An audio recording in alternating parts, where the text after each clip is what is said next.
Good morning children. आज हम लोग कक्षा 5 का संस्कृत जो है व्याकरण आपका धातु रूप, उस धातु रूप में लट लकार जो आप लोग को एक कक्षा में पढ़ना है उसके बारे में हम लोग समझेंगे। ठीक है। धातु रूप मतलब क्रिया। ठीक है। धातु मतलब क्रिया, इंग्लिश में वर्ब। तो धातु मतलब क्रिया होता है, इंग्लिश में वर्ब होता है। मैंने बहुत बार पहले भी बताया है आपको। अब आता है लट लकार। लट लकार का हिंदी होता है वर्तमान काल और इंग्लिश प्रेजेंट टेंस। ठीक है। लट लकार का अर्थ होता है वर्तमान काल और इंग्लिश में प्रेजेंट टेंस। तो जैसा कि आपने पहले भी सुना है या पढ़ा है कि संस्कृत में 3 वचन होता है, एक वचन, द्विवचन, बहुवचन। ठीक है। संस्कृत में 3 वचन होते हैं, हिंदी में 2 वचन होते हैं, परंतु संस्कृत में 3 वचन होते हैं। और धातु रूप के लिए 3 पुरुष भी होते हैं, प्रथम पुरुष, मध्यम पुरुष और उत्तम पुरुष। ठीक है। तो इस तीनों पुरुषों को पहले हम समझेंगे। ठीक है। कि प्रथम पुरुष में हम किसके बारे में बात करते हैं? प्रथम पुरुष हम अन्य के लिए बात करते हैं, जो जिसके बारे में हम बात कर रहे हो वहां नहीं हो या हमसे दूर हो, तो उनके बारे में जब हम बात करते हैं तो उसमें प्रथम पुरुष प्रयोग किया जाता है। और प्रथम पुरुष को अन्य पुरुष भी कहते हैं और इंग्लिश में इसको हम लोग बोलते हैं थर्ड पर्सन। ठीक है। फिर आते हैं हम लोग मध्यम पुरुष पर। मध्यम पुरुष का अर्थ हुआ श्रोता, जो सुनता है, जो आपकी बातों को सुनता है। जब आप बोलते हैं तो उसको बोलते हैं श्रोता। ठीक है। तो मध्यम पुरुष में श्रोता सुनने वालों के लिए प्रयोग किया जाता है मध्यम पुरुष का, और उसको इंग्लिश में बोलते हैं सेकंड पर्सन। अब आते हैं उत्तम पुरुष पर। उत्तम पुरुष का अर्थ हुआ वक्ता, यानी कि बोलने वाला, जो बोल रहा है और जिसकी बातों को आप सुन रहे हैं, तो वो हो गया उत्तम पुरुष। इसको बोलते हैं इंग्लिश में फर्स्ट पर्सन। अब आप लोग को ये समझ में आया होगा कि प्रथम पुरुष अन्य के लिए बोला जाता है, दूसरों के लिए बोला जाता है। मध्यम पुरुष जो सुनता है उसके लिए बोला जाता है, और उत्तम पुरुष होता है वक्ता, यानी बोलने वालों के लिए। अब हम इनमें कौन से सर्वनामों का प्रयोग होता है वो समझेंगे। ठीक है। पहले तो आपका ये सूत्र है ती तह अंति सी थ थ आमी आवह आमा। ये आप समझ लीजिए कि ये लट लकार का सूत्र है। ठीक है। एक वचन मतलब एक के लिए, द्विवचन मतलब 2 के लिए, और बहुवचन मतलब होता है 3 या उससे अधिक के लिए। ठीक है।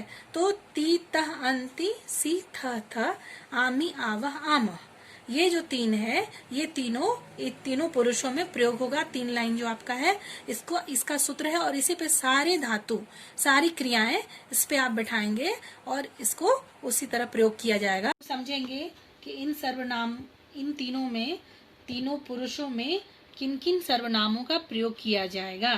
तो सर्वप्रथम है ती तह, ये जो है ती तह और अंति, ये जैसे आप पठ पे बैठाएंगे, पठ धातु मान लो है आपका, पठ धातु है ना, तो पठ के साथ कैसे होगा?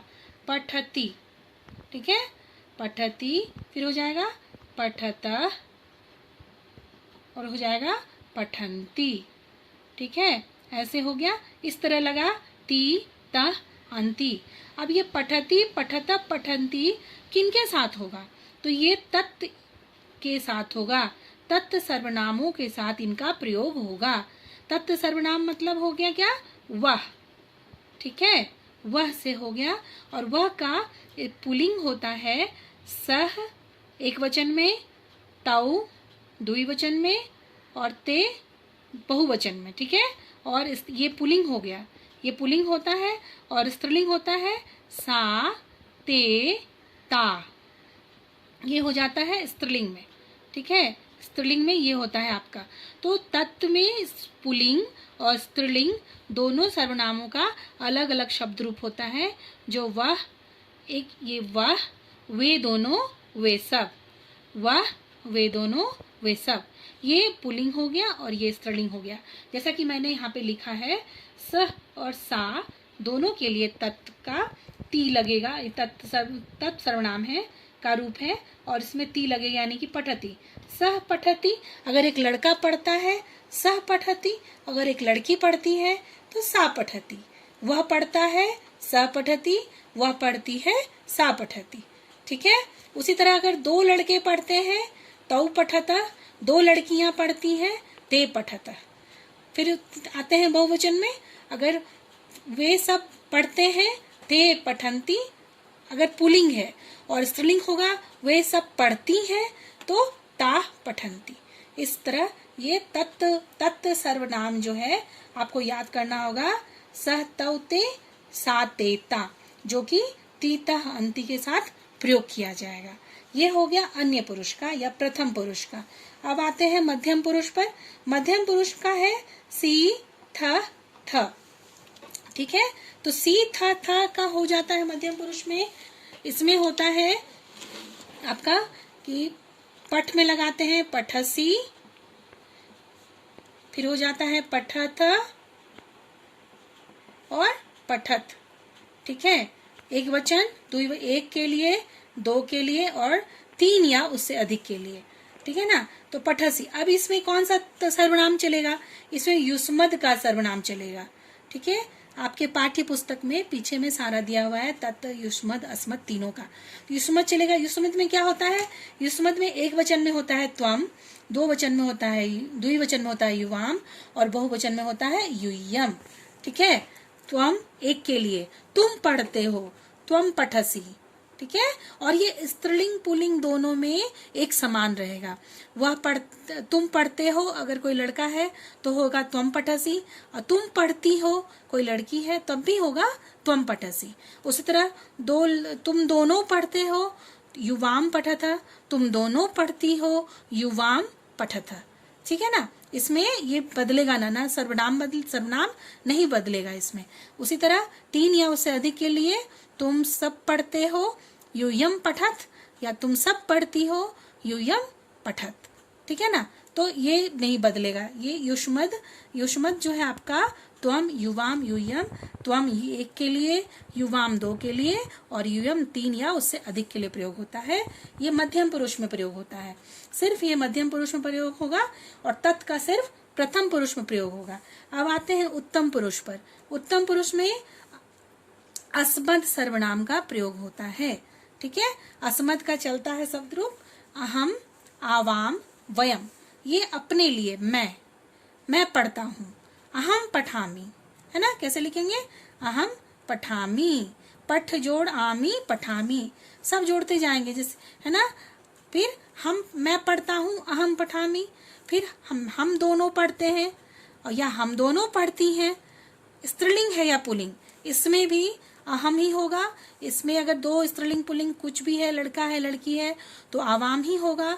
और तीन या उससे अधिक लड़के हैं या लड़कियां हैं, कुछ भी है, तो आमा यानी कि पठामा, और ये वयम ही होगा स्त्रीलिंग पुल्लिंग दोनों में।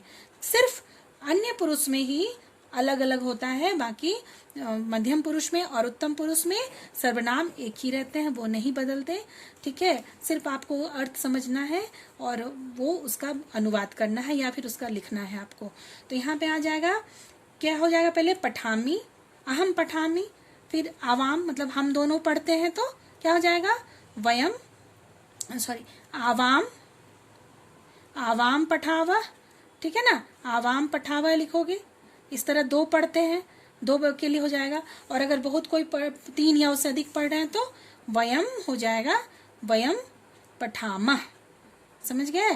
तो इस तरह से धातु रूपों का प्रयोग होता है।